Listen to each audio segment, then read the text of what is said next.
এই যে যদি আমি ধইরা নেই যে আপনি যে শব্দটা বিউটিফুল শব্দটা ব্যবহার করে বললেন জুলাই আগস্টে যেটা করছে, তো সেইটা কি 15 বছর ধরে কি তারা এটা সফল হইতেছিল? 15 বছর ধরে কি তারা তাগো আয়ত্তে ছিল? আইসা এই পয়েন্টে সেটা ব্যর্থ হইলো। স্যার আমরা কথা বলতেছিলাম যে ইন্ডিয়া আসলে শেখ হাসিনার উপর থেকে তার ব্লেসিং এর হাতটা সরাই লইছিল কিনা, যেই কারণে জুলাই আগস্ট না, এটা আপনি একটু পরে করেন, আমি একটু ফাহামরে জিগাইলো এই ঘটনাটা যে ফাহাম আপনার কাছে কি মনে হয় যে আগে সফল ছিল পরে সফল হয় এই পয়েন্টটা হিসাবে ব্যর্থ হয়েছে? এখানে আমি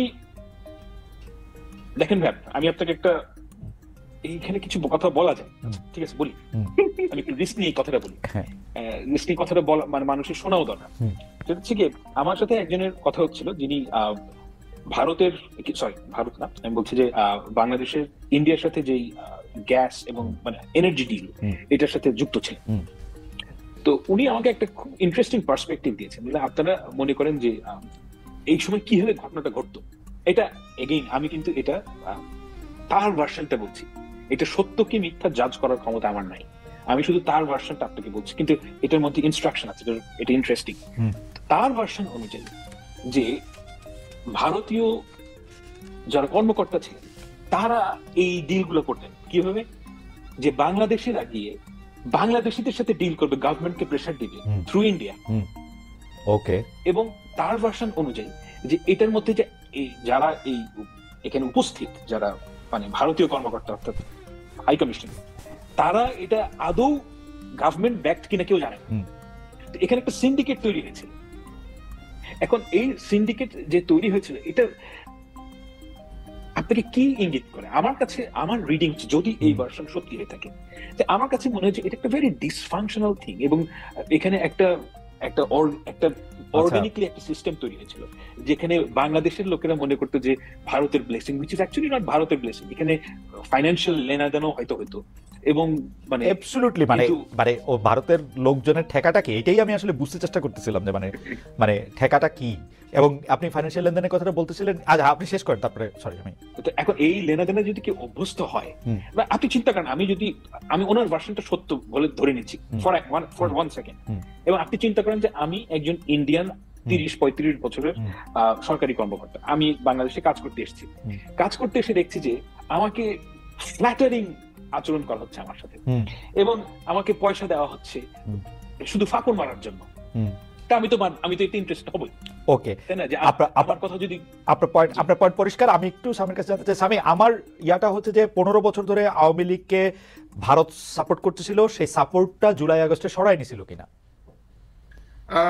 15 বছর ধরে ভারত আওয়ামী লীগ সরকারকে যে সাপোর্ট করছিল সেটা তারা অবশ্যই জুলাই আগস্টে সরায় নেয় নাই। এটা যদি আপনি একটু দেখেন, কারণ জুলাই আগস্ট পরবর্তী সময়ে বাংলাদেশে বিভিন্ন রকমের পরিকল্পিত স্যাবোটাজ করার চেষ্টা করা হয়েছে। তারা যদি সেগুলো সরাই নিত তাহলে তো তারা এই স্যাবোটাজ গুলো আর করার চেষ্টা করতো না। আর যদি ব্লেসিং সরাই নিত তাহলে তারা হাসিনাকে বা গ্রহণ করতো কেন? বিশ্বের কোনো দেশ তো তাকে গ্রহণ করতে রাজি ছিল না। গ্রহণ করছে কি, বন্দী করে রাখছে, কি আর করছে না? বন্দী করে রাখলে তাহলে সে কথা বলতেছে কেমনে? কত করে ফোন করতেছে, সামনে আসে না? না সে সামনে আসে না, তার লজ্জা লাগে নাকি? সে কেন সামনে আসে না সেটা সে বলতে পারে। এটা একটা ভালো শব্দ বলছেন। যাই হোক, আরেকটা যে তার চেহারা এখন সে দেখাবে না, যে বিকজ তার কয়েকদিন আগে তো সে বলছিল হাসিনা পলায় না, হাসিনা যায় না, কয়েকদিন পরে তো নিজেই বাক্স হয়ে যাচ্ছে। আচ্ছা ঠিক আছে, আমি তাহলে আপনিও প্রায় একই মত। আপনার কাছে একজন মানে আমরা আসলে দর্শকদের অনেক মতামত পাচ্ছি, একজন আপনার কাছে জানতে চাইছে স্বামী যে খালেদ ভাই সামি ভাইকে জিজ্ঞেস করেন, উনি ওয়াকারকে নিয়ে বিভ্রাট হয়েছে, এর আগে পোস্টে বলেছিলেন, এবং এখন উনি জেনারেল ওয়াকারের ভুল ত্রুটিগুলি পয়েন্ট আকারে দেখিয়েছিলেন, হুট করে উনার স্ট্যান্ড চেঞ্জ কেন? না আমরা আসলে আমার স্ট্যান্ড চেঞ্জ হয় নাই। আমার স্ট্যান্ড বিভিন্ন রিসার্চ করার পরে, বিভিন্ন স্টাডি করার পরে, বিভিন্ন রকম তথ্য উপাত্ত সংগ্রহ করার পরে আমি বুঝতে পেরেছি যে এই লোক বাংলাদেশের জন্যই এখন পর্যন্ত কাজ করে যাচ্ছেন। বাংলাদেশের কোন রকমের ক্ষতির কারণ উনি অন্তত হবেন না, বরঞ্চ দেশটাকে একটা স্থিতিশীল পরিস্থিতিতে পৌঁছানোর জন্য তিনি একেবারেই চেষ্টা করে যাচ্ছেন। এটাই আমার কাছে একেবারে ভেতর থেকেই আমি এরকম তথ্য উপাত্ত এগুলো সবকিছু আমি পেয়েছি, কারণ তার মধ্যে ওই আকাঙ্ক্ষা নাই। উনি স্পষ্টভাবেই গত 2 সপ্তাহ আগেই একটা অফিসার্স কনফারেন্স হয়েছে, উনি ওখানে গিয়ে বলেছেন যে আমার এগুলো নেওয়ার কোনো ইচ্ছা নাই, তোমরা যদি কেউ মনে করে থাকো যে আমি এরকম audacious, then bhai I will quit the job.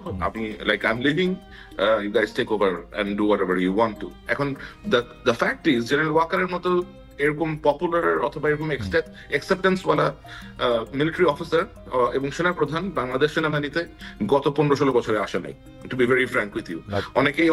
অনেকেই বলবে যে হ্যাঁ এই জনপ্রিয় ছিল, ও জনপ্রিয় ছিল। জেনারেল ওয়াকারের যেরকম অ্যাকসেপ্টেন্স আছে সৈনিকদের কাছে, আদার র্যাঙ্কস এর কাছে, অফিসারদের কাছে, এটা আপনি অন্য আরেকজনকে রিপ্লেস করতে পারবেন না। মানে শেখ হাসিনা সব কাজ খারাপ না আসলে? না, শেখ হাসিনা সব কাজ খারাপ না, এটা তো শেখ হাসিনা সব কাজ খারাপ না। আচ্ছা ঠিক আছে, আমি আসতেছি আপনার কাছে। শেখ হাসিনা সব কাজ খারাপ না হলে সে আজিজকে দিল কেন?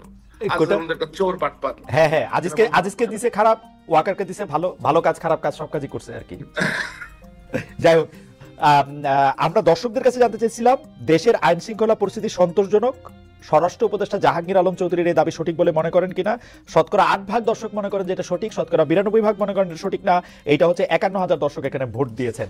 আমি আবার একটু ফাহামের কাছে ফিরে আসি। ফাহাম, আপনাকে ইদানিং ভারতের দালাল বলা হচ্ছে, এইটা কোন জায়গা থেকে, এই জায়গাটা কোন জায়গা থেকে আসলো সেটা যদি একটু আমাদের একটু বলেন। আরেকটা জায়গা হচ্ছে আপনি মাস্টার মাইন্ড নিয়ে বলতে গিয়ে আপনি শায়েরের কথা বলছেন। আমি আপনাকে কোট করি, শায়েরের লেখা পড়ে আমি যা বুঝলাম তা হলো শায়েরের আস্থাভাজন কোট আনকোট ব্যক্তিটাই সবচেয়ে রিস্কি কাজ করেছে। এখন আমি বুঝলাম না পুরো ঘটনা সালমান বা কেউ কিভাবে মাস্টার মাইন্ড হয়। আপনি বলছেন যে আসলেই কোনো মাস্টার মাইন্ড বা এটা প্ল্যান করে কখনো করা এটা সম্ভব না। শায়েরকে যদি আমি বুঝে থাকি, শায়ের এটার মধ্যে বলতে চাইছে যে আমরা শায়ের থেকেও শুনবো যে এটার মধ্যে কিছুটা প্ল্যান ছিল, কিছুটা মানে সাংগঠনিক তৎপরতাও ছিল। আমি একটু আপনার কথা আগে শুনতে চাই যে ফার্ম, আপনি শায়েরকে মানে আমি জি এখানে ব্যাপারটা হচ্ছে যে আমি একটা নতুন জিনিস আবিষ্কার করেছি এই 2 দিন হলো। এটা হলো যে আমরা যেভাবে মাস্টার মাইন্ড শব্দটা ইউজ করি, আমি অ্যাটলিস্ট যেভাবে করি, আর বাংলাদেশের সাধারণ মানুষ যে ওয়ার্ডটা যেভাবে ইউজ করে এক না। আসলে মাস্টার হিসেবে করে মনে শব্দটা ইউজ, মাস্টার মাইন্ড না। তারা মাস্টার মাইন্ড হিসেবে বাংলাদেশের সাধারণ মানুষ মনে করে যে নেপথ্য চাই। আচ্ছা, অনেক গোপনে কাজ করছে যে সে হচ্ছে মাস্টার মাইন্ড। কিন্তু আমি এটা চিন্তা করছিলাম অন্যভাবে, এবং আমি দেখছি যে সবাই মাস্টার মাইন্ড ওয়ার্ডটা ইউজ করছে। এটা আমি পরশুদিনই প্রথম আবিষ্কার করলাম যে অ্যাকচুয়ালি শত শত মানুষের কমেন্ট দেখে আমি বুঝলাম। এবং পরে আমি যখন একটা লিখলাম যে আপনাদের মাস্টার মাইন্ড শব্দটা কিভাবে বুঝেন, দেখেন আমি আই ওয়াজ রাইট, বেশিরভাগ লোকে বুঝছে তারা ওইভাবেই বুঝে, অর্থাৎ যে নেপথ্যচারী, যে গোপনে কাজ করে। না, অ্যাকচুয়াল প্রবলেম হচ্ছে যে আমরা ওয়ার্ডটা কিভাবে ইউজ করছি, ইটস আ লিঙ্গুইস্টিক প্রবলেম। আমি অন্যভাবে মিন করছিলাম, আমি বলছি যে এটা কোনো সেন্ট্রালি প্ল্যান্ড গণ অভ্যুত্থান না, এখানে ওই ধরনের প্ল্যানিং করার কোনো উপায়ই ছিল, এবং আমরা সবাই এখানে যুক্ত হয়েছি, সবাই উইথ দ্য বেস্ট ইন্টেনশনস, এবং একটাই আমাদের আগ্রহ ছিল যে হাসিনাকে সরাতে হবে। হাসিনাকে সরাতে গিয়ে যে যেভাবে পারছিল সেভাবে কাজ করছিল, এবং বাকিটা ছিল আলাদা ভাষা। আমি আপনার সাথে তো বিতর্ক করে পারা মুশকিল, আপনার সাথে বুদ্ধি দেওয়া পারা মুশকিল, তো সেই জন্য আমি একটু সরল ভাবে আপনার সাথে জিনিসটা বলি। এখন দেখতেছি যে ধরেন ক্রেডিটটা কার, এইটা বিশ্লেষণ করতে আমাদের অনুসন্ধানী সাংবাদিক সহ অনেকে চেষ্টা করতেছে যে আসলে ক্রেডিটটা কার, আমরা ক্রেডিটটা কারে দিব সেটা আমরা দেখতেছি নতুন দলের মধ্যে আসলে কারা যাবে। এখন আমি যদি বলি ফাহাম আব্দুল সালাম এই পুরো ক্রেডিট জিনিসটারই নস্যাৎ করতে চাইতেছে হচ্ছে এই কারণে, কারণ বিএনপির এখানে আসলে খুব বেশি ক্রেডিট নাই। যদি ক্রেডিটের প্রশ্ন সামনে আসে বিএনপি আসলে খুব বেশি পয়েন্ট পাবে না, তো সেই জন্য বুদ্ধিমান ফাহাম যেটা করতেছেন সেটা হলো ক্রেডিটটারই বাতিল করে দিয়ে এটাকে গয়রহ করে জুলাই আগস্টকে 15 বছরে নিয়ে যেতেছেন। ব্যাপারটা এরকম কিনা আপনি যদি একটু। আমি তো সব জায়গায় বলি যে ক্রেডিট হচ্ছে কি আমাদের এই ছাত্র নেতাদের এবং তরুণদের, বাংলাদেশের সকল যারা এটাতে পার্টিসিপেট করেছে। আমি and I deeply feel for it, মানে আমি কিন্তু কথা বলার জন্য বলছি না, আমি মানে নাহিদকে সাথে যখন দেখা হয়েছে, মাহফুজের সাথে যখন দেখা হয়েছে, I always say that যে I'm profoundly I feel আসলে কৃতজ্ঞতা বোধ করি, I feel profound gratitude। কিন্তু আমি যে কথাটা বলছি যে ওই সমস্ত চালাকির থেকে আমি বলছি না কথাটা, আমি বলছি যে এটা তো আসলেই এটা এই যে আন্দোলনের যে স্পিরিট, এটা বাংলাদেশের সকল মানুষের মধ্যে ছিল এবং সবাই এটার মধ্যে পার্টিসিপেট করছে। এবং আপনি যদি বলেন যে মানে কার অবদান সবচেয়ে বেশি, আমি তো মনে করি শহীদদের অবদান সবচেয়ে বেশি, যারা মারা গেছেন। কারণ তারা যদি মারা না যেতেন সেই ক্ষেত্রে কিন্তু এই আন্দোলনটা মানে ওই গ্যালভানাইজড হতো না। ওকে, তো এখন বিএনপি এটার সাথে মানে বিএনপি এটার সাথে আছে কি নাই আমি এভাবে দেখি না জিনিসটা। তবে এটা সত্য কথা যে বিএনপির কিন্তু অনেক মানুষ এতে মারা গেছে, বিএনপির অনেক কর্মী এখানে মারা গেছে এবং অনেক কর্মী এতে আহত হয়েছে। This is a fact. আমি একটু স্যারের কাছে জানতে চাইবো যে স্যার আপনি অনেক খাটাখাটনি করে মানে যেটা ধরেন আপনার ছাপানো পিস না, সেইটার জন্য যে এত খাটনি কোনো সাংবাদিক করতে পারে, মানে আমি সোশ্যাল মিডিয়াতে এক লাইন লিখতে আমার মানে আমি জানি না, মানে আমার কাছে মনে হয় যে আমি যদি লিখি এটা তো আমার কাগজের জন্য লিখবো বা কোনো কিছুর জন্য লিখবো। তো সেটা যে আপনি করলেন, এইটার ক্ষেত্রে আপনার উদ্দেশ্যটাকে আপনি যে আসলে দেখাইতে চাইলেন যে এদের মধ্যে থেকে কেউ আসল হিরো, এইটা যে দেখাইতে চাওয়া, এইটার কারণটা কি আসলে? আসলে খালিদ ভাই, আমি এখানে এটা দেখাতে চাই না যে এখানে আসল হিরো কে। এখানে I wanted to set the record straight. এই জিনিসটা আসলে আমার ধন্যবাদ যে আপনি আমাকে এটা বলার সুযোগ করে দিয়েছেন। আমার তো আসলে ধরেন আমি এটা যতটা কাছ থেকে দেখেছি, ধরেন 24-25 তারিখ থেকে, এর আগে আমাকে দুই এক জায়গা থেকে অ্যাপ্রোচ করা হয়েছিল যে যদি এরকম কিছু হয়, will we be in a position to give this guys any shelter or not.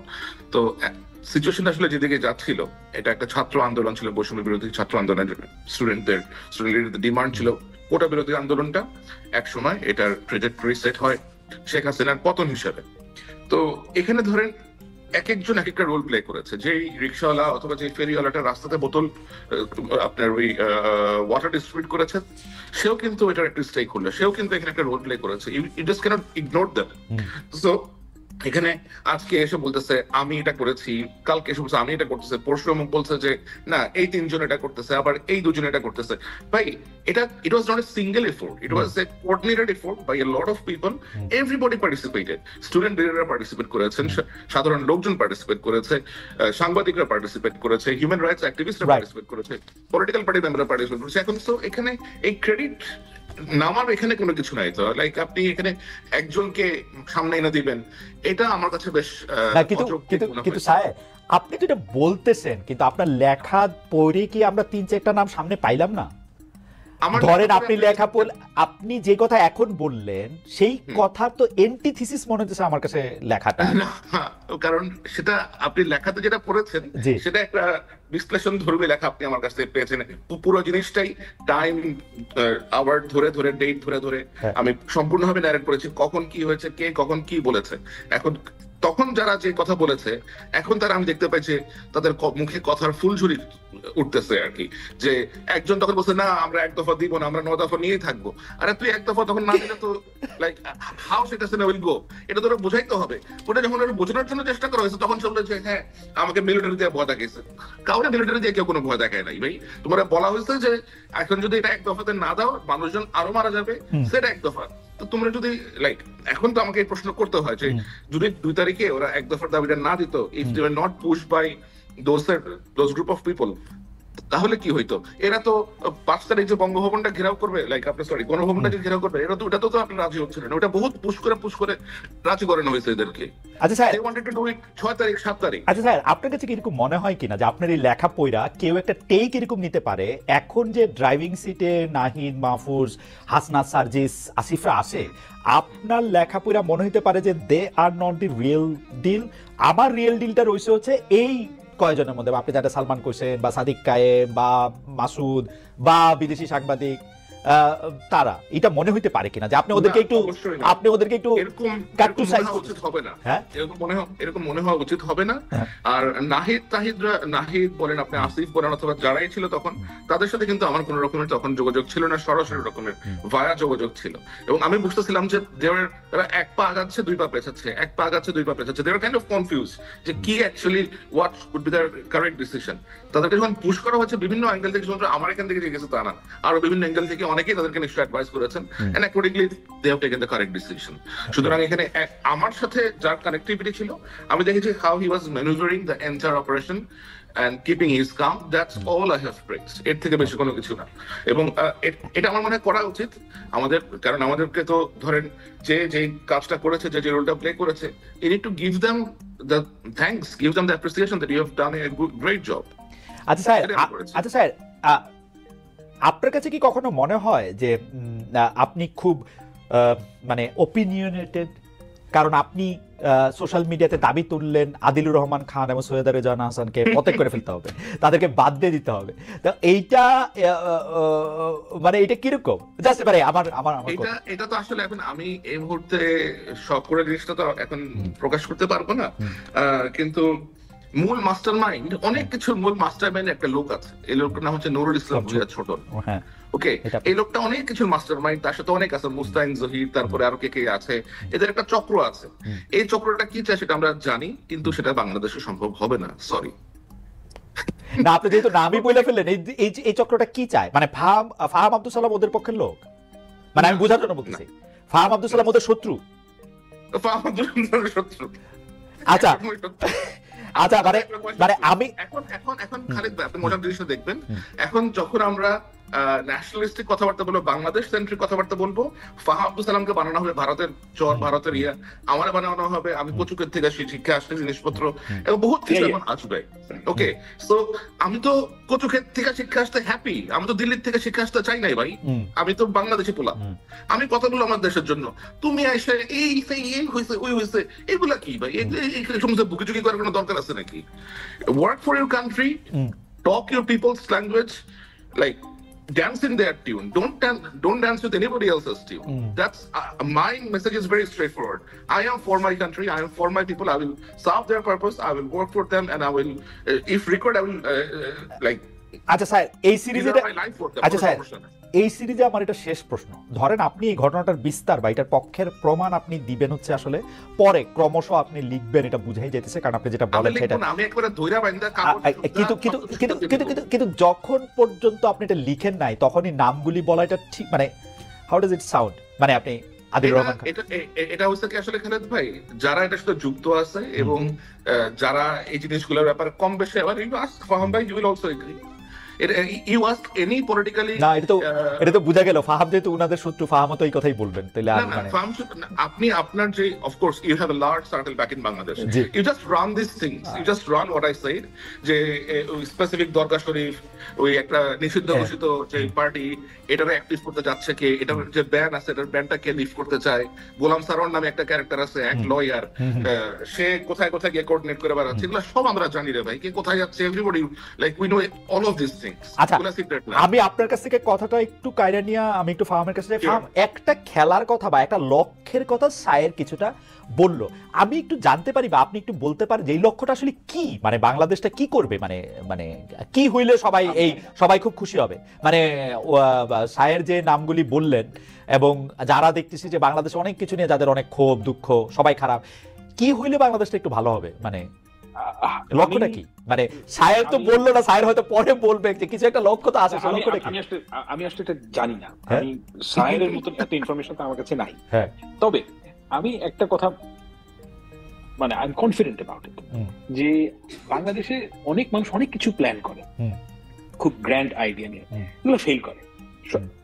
Fail করে কারণ হচ্ছে গিয়ে এই সমস্ত চাহিদার মূল কারণ কিন্তু বাংলাদেশের পরিবর্তন না, এটা হচ্ছে গিয়ে আমার ব্যক্তিগত কিছু চাওয়া, ব্যক্তিগত গ্রাজ, ব্যক্তিগত, আমি ওরে পছন্দ করি না ও ইসলামিস্ট, আমি ওরে পছন্দ করি না ও সিআইএর দালাল, এমনি করে সবাই গুটি চালাচালি করে। এবং আমি জিনিসটাকে ওইভাবেই দেখি, আমি এটা বাল খেলল হিসেবে মনে করি, মানে এটার সাথে এটাকে আমি কোনো থ্রেট মনে করি না। তারা চেষ্টা করছে, তারা অনেক কিছুই চেষ্টা করবে, যেমন তারা, আমি জানি না তাদের মানে মোডাস অপারেন্ডি কি, যেটা আমি জানি না, কিন্তু আমি একটা জিনিস মনে করি, বাংলাদেশে যদি আপনি কিছু চেঞ্জ করতে চান, আপনার হিউজ পাবলিক সাপোর্ট লাগে। I don't think they've got it. So তারা অনেকে যে বলে যে বিএনপির পাবলিক সাপোর্টটাই ওইটা, যেহেতু বিএনপি একটা বড় দল, কিন্তু আমরা যেটা মনে করতেছি, ওরা যেটার কথা বলতেছে সেইটা আসলে বিএনপি তাদের সাপোর্টটা পায় বলে বিএনপি বড়, আসলে বিএনপির আদর্শের জন্য বিএনপি বড় না। Whatever doesn't count. ভোটের দিনে কে কাকে ভোট দেয় হচ্ছে কথা। আপনি তো বিয়ে করতে বসেন নাই, আপনি তাকে ভোট দিবেন, রাইট? এখন এটা আমি ছোটবেলা থেকে শুনে আসছি যে বিএনপি একটা ক্লাব, সো বি ইট। আপনার যদি মনে হয় যে এটা একটা ক্লাব, দ্যাটস ফাইন, কিন্তু ভোট কাকে দেয় হচ্ছে কথা। যদি ওরা ভোট এখন বিএনপি না দেয় তাহলে তো বিএনপি পারবে না। ফ্রি এন্ড ফেয়ার ইলেকশন হলে দেখা যাক। I don't want them to be in পাওয়ার। আমার অ্যাক্টিভিজমের একটাই কারণ, গত 10-12 বছর ধরে একই কথাই বলছি, বাংলাদেশের মানুষ একটা ফ্রি এন্ড ফেয়ার ইলেকশনে যাকে ভোট আমি মেনে নেব। যদি বিএনপি পায় বিএনপি, যদি সিপিবি পায় সিপিবি, যদি জামাত ইসলামী পায় Jamaat Islami, I agree, completely agri. কিন্তু আপনাকে একটা ফ্রি এন্ড ফেয়ার ইলেকশন দিতে হবে, that's all I want. Okay sir, আমি ফার্মের কাছে আবার একটু আসবো স্যার। আমি একটা জিনিস জানতে চাচ্ছিলাম যে আমার এখানে একজন সাংবাদিক এসেছিলেন, তো তার সাথে আলাপ প্রসঙ্গে তিনি আমাকে জানালেন যে জনাব তারেক রহমানকে দেশে ফিরতে দিচ্ছে না জনাব ইউনূসের সরকার, তাকে আসলে বিভিন্নভাবে মাইনাস করার একটা পরিকল্পনা করা হচ্ছে। এই ব্যাপারে আসলে আপনার কোনো তথ্য আছে কিনা? আমরা প্রশ্নটাকে আরেকটু করতে চাই। জনাব তারেক রহমান দেশে ফেরাটা কবে ফিরবেন, এখনই ফেরা উচিত কিনা, তিনি কোনো কিছু আশঙ্কা করতেছেন কিনা? আমি আসলে আই হ্যাভ নো আইডিয়া উনি কি প্ল্যান করতেছেন, অথবা কারণ আমার তো এটা থাকাও না, হ্যাঁ, স্বাভাবিক না আসলে। কিন্তু আমি বিভিন্ন ভাবে বিভিন্ন সূত্রে যা জানতে পারি অথবা যা বুঝি যে বিশেষ যে গোষ্ঠী আছে সেই গোষ্ঠী বাংলাদেশে সহসা নির্বাচন হোক এটার পক্ষে তারা না। তারা চান বাংলাদেশের যে অবস্থায় বর্তমানে আছে অন্তর্বর্তী সরকার, এটাই আরো দীর্ঘায়িত হোক, অন্তত 2-3 বছর আরো দীর্ঘায়িত হোক, এবং তারপরে তারা একটা অবস্থাতে গিয়ে নিজস্ব একটা সুবিধা মতো পর্যায়ে পৌঁছে তারপরে তারা ইলেকশনটা দিতে চান। এবং তাদের ইলেকশন কন্ডাক্ট করতে তাদের কাছে অবশ্যই প্রথম বাধা হচ্ছে মূল যে পলিটিক্যাল পার্টিগুলো আছে, বিএনপি, জামাত, গণ অধিকার পরিষদ এবং অন্যান্য যে সমস্ত আপনার লিডারশিপ আছে তারা। সুতরাং অবশ্যই তারা তো চাইবেন না যে মিস্টার তারেক রহমান বাংলাদেশে যাক, বাংলাদেশে গিয়ে লোকজনের সাথে ইনভলভ হোক। তো তার ফেরা ঠেকাতে অবশ্যই অনেক রকমের তৎপরতা থাকতে পারে, বাট আমি নিশ্চিত না যে এরকম তৎপরতা আছে কিনা। বাট আমি বিএনপির লোকজনের কাছ থেকে আমি যতটা জানি যে উনি যথেষ্ট ইন্টারেস্টেড বাংলাদেশে ফেরত যেতে। ওনার মায়ের চিকিৎসা এখনো চলছে ইউকেতে, তো উনি হয়তো নিশ্চয়ই ওরকম একটা সুবিধাজনক সময় বাংলাদেশে ফেরত যাবেন। মানে এই প্রশ্ন ফাহাম যখন আরেকবার আসছিলেন, ফাহামকে আবার করছিলাম যে ফাহাম সে সময় একটা উত্তর দিচ্ছিলেন যে এটা তো আসলে দেশের সকল ফোকাস ওদিকে চলে যাবে, কিন্তু দেশের সকল ফোকাস ওদিকে গেলে তো যাওয়াই তো উচিত মনে হয় এখন এই হানাহানি পারস্পরিক কাদা ছোড়াছড়ির মধ্যে। আপনার কাছে কি মনে হয় যে মানে উনি? আমার মনে হয় হি উইল লিভ, আমার মনে হয় he will travel to Bangladesh. খুব শীঘ্রই বোধহয় উনি যাবেন বাংলাদেশে। ফাহামকে এটার একটা এক লাইনে কিছু বলবেন যে আপনার কি মনে হয়? আমার তো মনে হয় উনি যাবেনই অবশ্যই, কিন্তু কখন যাবেন এটা তো বলা খুব দুরূহ, কারণ এই মুহূর্তে তো ওনার মার চিকিৎসা চলছে।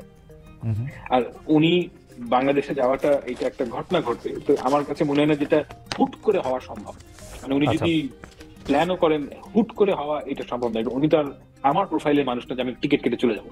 ওকে, আচ্ছা বুঝতে পারছি। মানে ওনার বোধহয় এখন আরো 2টা মামলা আছে, এখনো বোধহয় আরো 2টা মামলা পেন্ডিং আছে, এরকম কিছু মামলা পেন্ডিং থাকলে তারও বেশি করে যাওয়া উচিত। কারণ হচ্ছে যে আপনি তো আপিল করতেছেন মামলা কোয়াশ করার জন্য, মামলার যে আসলে গ্রাউন্ডই নাই সেটার ক্ষেত্রে মিনিমাম আপনাকে আসলে কোর্টের সামনে হাজির হইতে হয় গত অন্যায় বলার জন্য। এইটা যে উনি অ্যাটর্নি জেনারেলের ফাইল দিয়ে পাঠিয়ে দিচ্ছেন এটা ঠিক হইতেছে না। আই এম টেলিং ইউ, এটা ওনার হাজির হয়ে এগুলিকে বন্ধ করা উচিত। একদিন উড়ে যাবে সব, যেটা হলো আমার আন্ডারস্ট্যান্ডিং। সরকার যদি বাধা না দেয়। দুটো মামলাতে বোধহয় ওনার সাজাও হয়ে আছে, বোধহয় কোন একটা মামলাতে সাজা হয়ে আছে। সাজা তো বাবর সাহেবেরও হয়েছিল, কিন্তু মানে ওগুলি তো আসলে যাই না। আচ্ছা আমি যেটা নিয়ে আসলে আমরা কথা বলতে পারবো বা আমরা জানতে পারবো, ফাহাম যদি আমাদেরকে পরে জানান তাহলে হয়তো আমরা জানতে পারবো, নাইলে তার আমাদের জানা সম্ভব হচ্ছে না। কিন্তু আমি একই প্রশ্ন, মানে এখন কতগুলি গুচ্ছ প্রশ্ন করবো, কিন্তু একই প্রশ্ন আপনাদের দুজনকে করতে চাই। একটা হচ্ছে যে সায়েরকে দিয়ে শুরু করতেছে। সায়ের, আপনি কি মনে করেন যে ডিজিএফআই যে দায়িত্ব 15, 17, 19, 22 বছর ধরে বাংলাদেশে করতেছিল সেরকম একটা ডিজিএফআই আমরা চাই কিনা? আমি একদম স্পেসিফিক 22 বললাম, কারণ হচ্ছে যে 2000 সালের আগে বা 25 বলতে পারি, 2000 সালের আগে আমরা ডিজিএফআই কে এত পলিটিক্স এত কিছু করতে, মানে প্রকাশ্যে করতে দেখি নাই, গোপনে করলে। অবশ্যই এরকম একটা ডিজিএফআই আমরা চাই না। আমরা এমন একটা গোয়েন্দা সংস্থা অথবা বাংলাদেশের গোয়েন্দা অর্গান আমরা এমন চাই যে গোয়েন্দা অর্গানের একটা গোয়েন্দা নীতিমালা আছে, যে গোয়েন্দা নীতিমালার অধীনে এই সংস্থাগুলো কাজ করে, সেটা ডিজিএফআই হোক, এনএসআই হোক, এসবি হোক, যে যারাই হোক, এমআই হোক, এসএস হোক, like what ever it is, প্রত্যেকটা প্রতিষ্ঠানের নীতিমালা থাকা উচিত, এবং এই নীতিমালার বাইরে যায় এরা এমন কিছু যেন করতে না পারে। এবং এদেরকে যেন কোনো পলিটিক্যাল পার্টি, যে পলিটিক্যাল সরকারই আসবে, একটা লেয়ারের পরে যেন এদের মধ্যে কোনো রকম পেনিট্রেশন না হয়। কারণ the moment you will allow political penetration within this like agencies, then it will collapse, it will go back to the square one again.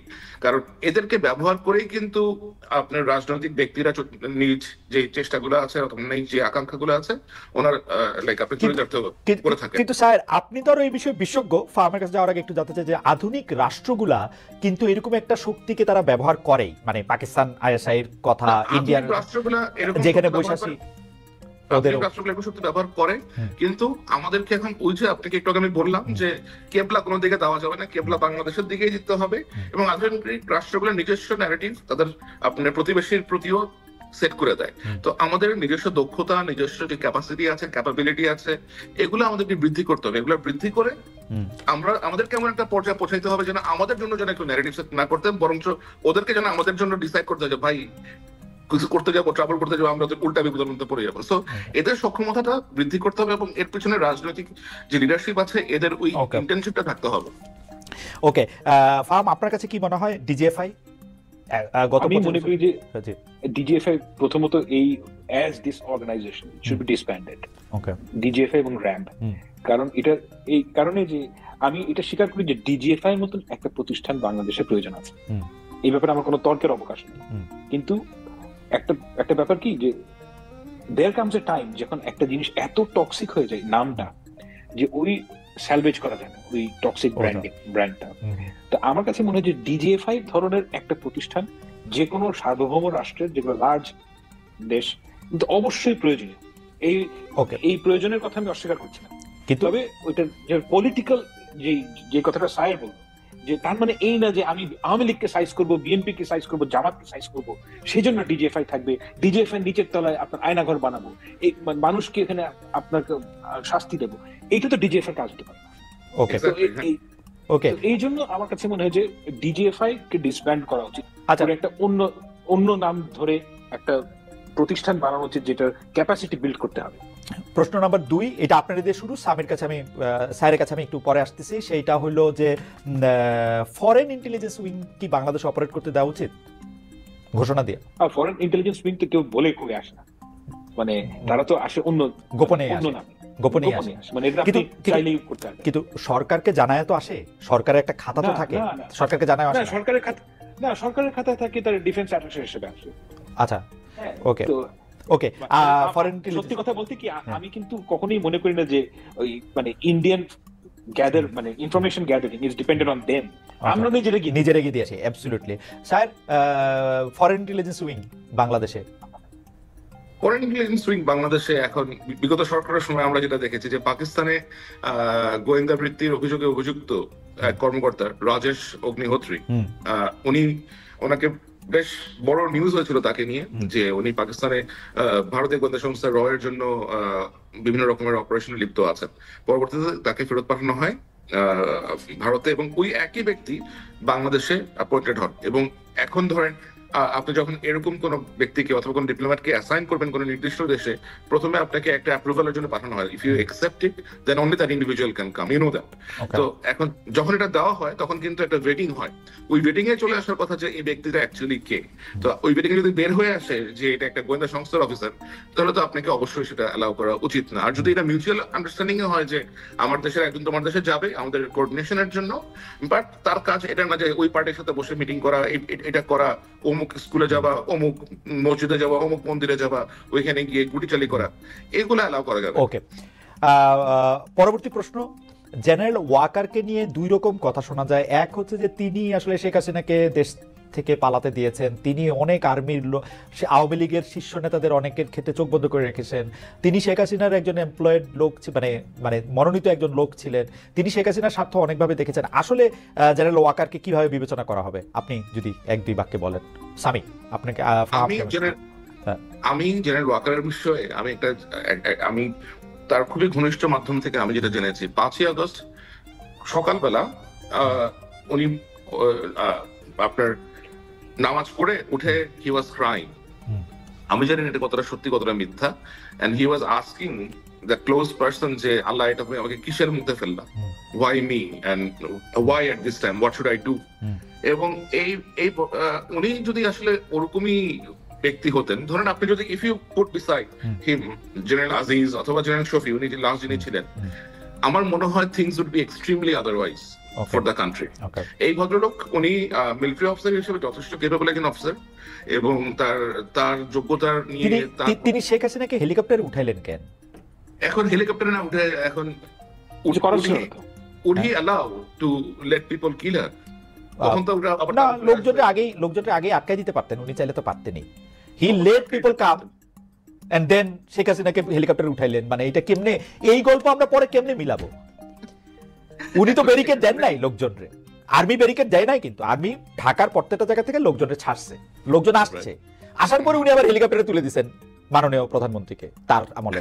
এখন শেখ হাসিনাকে যে প্রধান হেলিকপ্টারে উঠতে দেওয়া হলো, এটা হয়তো প্রেসিডেন্টের কাছ থেকে ইনস্ট্রাকশন আসতে পারে, রাষ্ট্রপতিকে আপনি জিজ্ঞেস করতে পারেন যে আপনার কাছ থেকে আসছে কিনা ইনস্ট্রাকশন।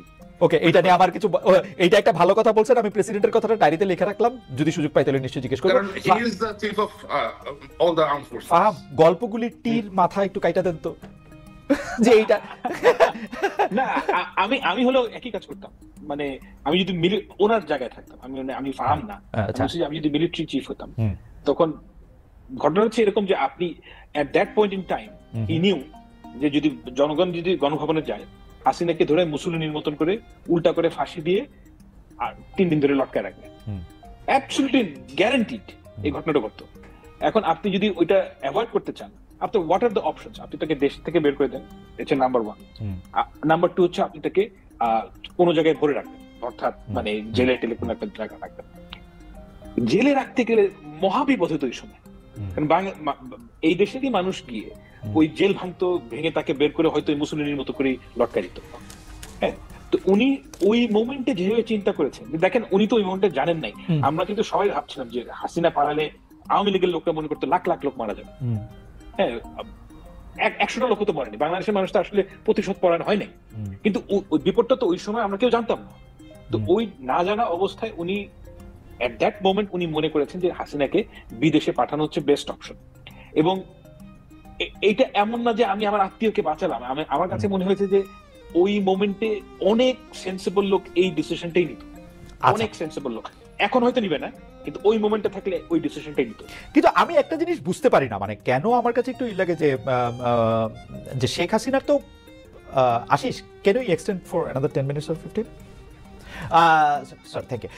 যেটা হইলো যে মানে শেখ হাসিনার তো ওই মুহূর্তে বাইরে ফেলতে কেউ চায় নাই, পদত্যাগই করাইতে চাইছে, তো সেনাপ্রধান গিয়া তাকে বলবে যে আপনি স্টেপ ডাউন। হ্যাঁ, না না, আমি 5 তারিখের ঘটনা বলতেছি না, যখন লোক আসছে, মানে মানুষ তো পদত্যাগ চাইতেছিল 3 তারিখ 4 তারিখ 1 তারিখ থেকে এক দফা যখন চালু হলো, তো তাকে হেলিকপ্টারে উঠানোর থেকে তারা তো পদত্যাগ করানোটা সহজ ছিল না, মানে একজন যদি সেনাপ্রধান মনে করে this is the right thing to do. Because এইটা আমি কেন বলতেছি, এটা আমাদের দেশের জন্য একটা অসম্মানজনক কাজ হয়েছে, সবকিছুর জন্য তো সবকিছু মিলাই তো এটা একটা কেমন কাজ হয়েছে, সবকিছু মিলাই, মানে কোনটা, মানে পালায় যাওয়াটা, তারপরে হচ্ছে যে ওইখানে গিয়ে আবার প্যাক প্যাক করাটা, সবকিছুই তো। হ্যাঁ, দেখেন Hasina is a psychotic character, you have to understand. আমার কাছে মনে হয় যে ওয়াকার সাহেব এটা জানেন যে হাসিনা হচ্ছে কি এমন একটা ক্যারেক্টার যে বিপদে পড়লে আপনার পা ধরে সালাম করবে, যেই বিপদ করে দিয়ে আপনার কল্লা কেটে দিবে। হ্যাঁ, তো এই এতটা অ্যাবসলিউটলি সে প্রচন্ড ভয়াবহ রকমের একটা মহিলা, ভাই আপনার ধারণা নাই কতটা pathetic. She is a complete psycho, মানে there is no doubt about it. So আপনারা দুজনেই বলতেছেন যে আপনারা দুজনেই সাইকো, আপনি চিন্তা করেন ইলিয়াস আলীর মেয়েকে সে যখন মাথায় হাত রাখছে, she is in complete knowledge যে ইলিয়াস আলীকে হত্যা করা হয়েছে। এবং আমি আপনাকে গ্যারান্টি দিয়ে বলতে পারি, এই মুহূর্তে বলছি না, ব্যাখ্যা করছি না, তাকে ইলিয়াস আলী হত্যা হওয়ার পরের দিন গিয়ে জানানো হয়েছে যে ইলিয়াস আলীকে মারা হয়েছে। she knew it and yet সে তার কাঁধে হাত রাখছে। আমি অবশ্য মানে যেহেতু আমি জানি না, সেহেতু আমি একটু মানে এটার একটা ভাবতে চাই যে এটা অন্য কিছু হইতে পারে, মাথায় হাত রাখার সময় হয়তো জানতে পারে না, আমি এটা ভাবতে চাই, যাই না, আমি ভাবতে চাই না। কিন্তু আমি লাস্ট প্রশ্ন যেটার জন্য আসলে দর্শকদের মধ্যে অনেক ওয়েট করতেছে, যে নতুন দল আসলো রাজনৈতিক, সেই নতুন রাজনৈতিক দল আমি একটু স্যারকে দিয়ে শুরু করতে চাই, ফাহামটা শেষ করুক। নতুন রাজনৈতিক দল আসবে 28 তারিখ, এর মধ্যে নাহিদ সাহেব উনি পদে করেছেন উপদেষ্টা পদ থেকে, তিনি দলটাকে নেতৃত্ব দিবেন। এই দলটার বাংলাদেশে কি করবে, কেমন করবে, কারা তাদের সমর্থন দিবে, বা আপনি কি মনে করছেন স্যার? আমার মনে হয় এরকম একটা দল বাংলাদেশে আসা অত্যন্ত প্রয়োজন, কারণ বাংলাদেশের যে অবস্থা পলিটিক্যাল ডিসকোর্স আপনি দেখেন, জাস্ট লিমিটেড কয়েকটা political party, BNP, Awami League, Jamaat Islami, আর এই তো আর কয়েকটা স্মল কিছু পার্টিজ আছে, জাতীয় পার্টি, গণ অধিকার পরিষদ, এটসেট্রা এটসেট্রা। বাট এই দলের প্রতি মানুষের ইন্টারেস্ট থাকবে অনেক, কারণ এই দলের মধ্যে এমন কিছু ইন্ডিভিজুয়ালস আছেন যারা 2024-এর যে গণ অভ্যুত্থান হয়েছে এটাতে নেতৃত্ব দিয়েছেন।